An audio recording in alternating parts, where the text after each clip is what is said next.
Hello everybody and welcome to my channel today. Today we're going to be doing demonstrations on cooking methods to go along with the intro to basic methods of cooking videos. Today's video I'm going to be demonstrating poaching and explaining the proper procedures for poaching as well as broiling.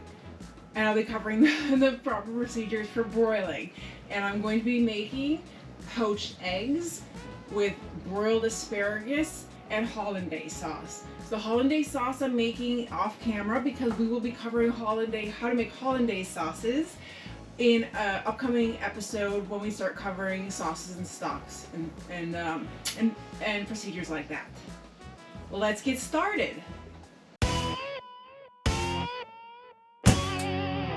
So very quickly, we're just going to recap on what poaching is. Poaching happens between 160 and 180 degrees Fahrenheit or 71 to 82 degrees Celsius.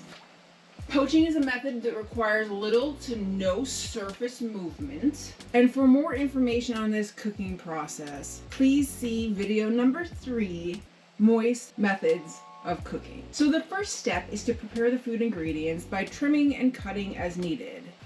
Obviously today we're poaching eggs and there is no cutting or trimming required. Flavor in a poaching method can be incorporated via the choice of poaching liquid. Fruits and vegetable juices, wines, broths, and stocks are all examples of a liquid that can be used for poaching. The second step is to season the cooking liquid as desired and bring to the appropriate temperature. Some food items may require that the water is brought to a full boil before being reduced for poaching. In poaching eggs, this is definitely a step. So what we're going to do when we get to that point is bring the water up to boil, turn it down, and start poaching. Well, you'll see. Step 3 is either a submersion or a shallow method of poaching. Submersion poaching means you completely cover the food, and shallow poaching is when the liquid comes halfway up the food item. Step 4 is generally adding the food item to the poaching liquid. The 5th step is poaching to desired doneness, which can be determined by timing, internal temperature, or tenderness of the item being cooked. Step 6 is to remove the item from the liquid and hold it in a small amount of the cooking liquid, or if the item needs to be cooled and held for longer periods, you can hold them in an ice bath while it is in the cooking liquid. The leftover cooking liquid can sometimes be used to make a sauce or to use with other dishes. The second step that I'm going to be demonstrating today is broiling, and as stated, I'm going to be broiling asparagus. We're going to get to the asparagus and I'll show you how to prepare it for broiling, but first let's cover the basic steps of broiling. Broiling is a dry heat method that uses heat from an overhead source. For more information on broiling, please see the dry methods of cooking video, which is the second video in the intro to basic cooking methods videos. As stated, broiling is a dry heat method. The first step is to prepare the grates. First, removing any charred or burnt particles, wiping lightly with an oiled towel to remove remaining bits and to assist in seasoning the grate, which helps prevent future sticking. The second step is to heat the broiler, which preheats the grate under the broiler. Third step is to prepare the food ingredients by trimming and cutting as needed. This is also the point at which marinades, rubs, and seasonings are applied. Food can be lightly brushed with oil to prevent sticking. Once the broiler is up to the proper temperature, which in a home oven is 500 degrees Fahrenheit, you're going to want to place your food item presentation side down on top of the grates. You always place your food item presentation down for the first application of heat. Once you've placed the food presentation down onto the hot grates, slide the grate back under the broiler. Step 5 is to cook long enough for the grate lines to develop on the food. The 6th step in the broiling method is to pull up the grate and flip the food item halfway through cooking at a 90-degree angle. Careful not to pierce the food item. Step 7 is merely a note to state that to achieve the desired look and doneness, you may need to adjust the distance between the food item and the heat source. The goal of this procedure is to cook the food to the desired doneness while developing proper surface color.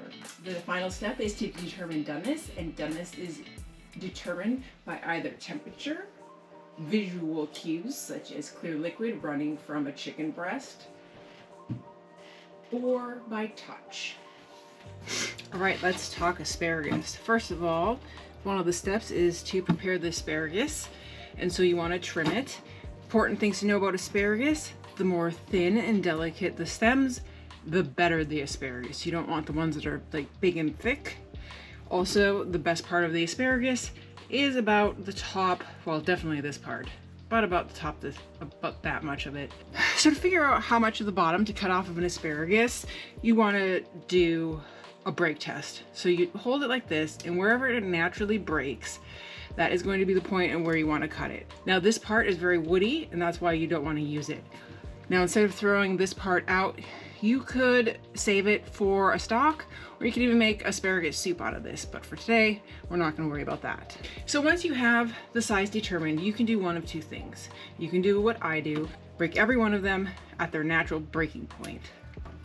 Or you could line the tops of the asparagus all up like so, once you've determined the length, and cut along that line. Obviously, you start with washed asparagus. So that part is done. Once you have them all lined up nice on the pan, you can put it underneath the broiler. Now at this point, you could have actually seasoned your asparagus with anything you want. You could always use crushed red pepper or garlic and onion powder, any number of ingredients. You could even use crushed garlic if you wanted to. So keep that in mind when you're broiling. The sky's the limit on flavoring whatever it is you're broiling. Now, broiling should take about 8 to 12 minutes, depending on how done you want your asparagus. And in that time, it's just about enough time to poach eggs. But if your asparagus gets done too early, just turn your oven down and let it stay in the heated oven while you prepare the rest of your meal.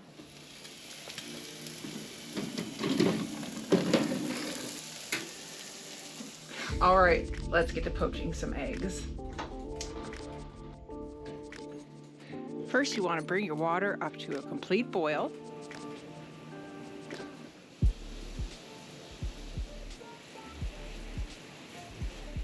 All right, now that the water is up to a full boil, we will bring it down. So as mentioned in the procedure step, this is going to be the point where you want to add your food item, and usually you would just put it in there and let it do its thing. But with eggs, it's a bit differently because you're going to have to do like a swirling motion, creating a small vortex in order for the egg whites to stay connected to the egg yolk.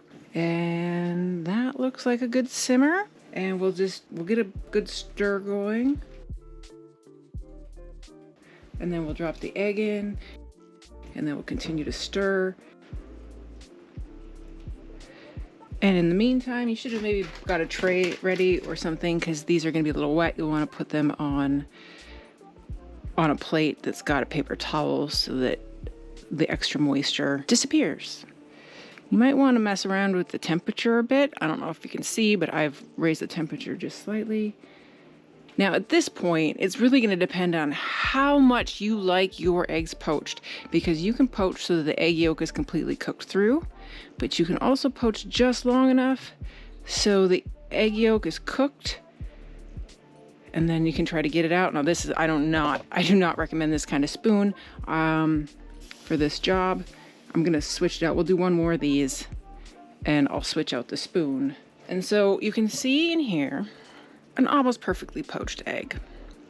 So we're gonna do one more, bring the water back up to boil. And if you want, you can sort of skim off some of this crud off the top. So I am switching, you know what, let's get this stuff out of here. Okay, so I'm just switching from this spoon, which is a little small, to this spoon because I think I'd benefit from more area. Let's turn this down a little bit because you don't want that action. That is going to be a bit. All right, let's get that vortex going. You keep stirring and stirring. I'm going to turn it up just a little bit because the addition of a food item into water will drop the overall temperature of the water. I think at this point I can probably stop stirring so much. And I think that might need just a little bit more time in there. And I think that's probably done. Strain off the water a little bit. Transfer to that.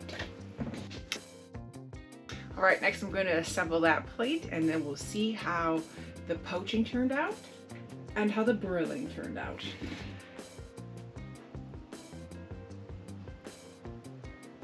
This one you can see broke before I got it onto the plate. So there you have poached eggs and broiled asparagus with a hollandaise sauce. Let's see how this tastes. So I think that the asparagus is a little overdone, and I think that is because they are a little bit more delicate than the big fat thick ones. And so if you're going to broil asparagus, really keep an eye on it, because I didn't cook this as long as I figured I was gonna have to. Let's see.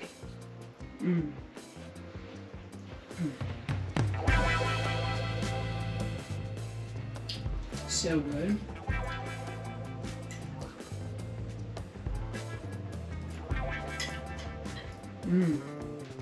That's so good. All right. So there you have how to make a nice, delicious breakfast.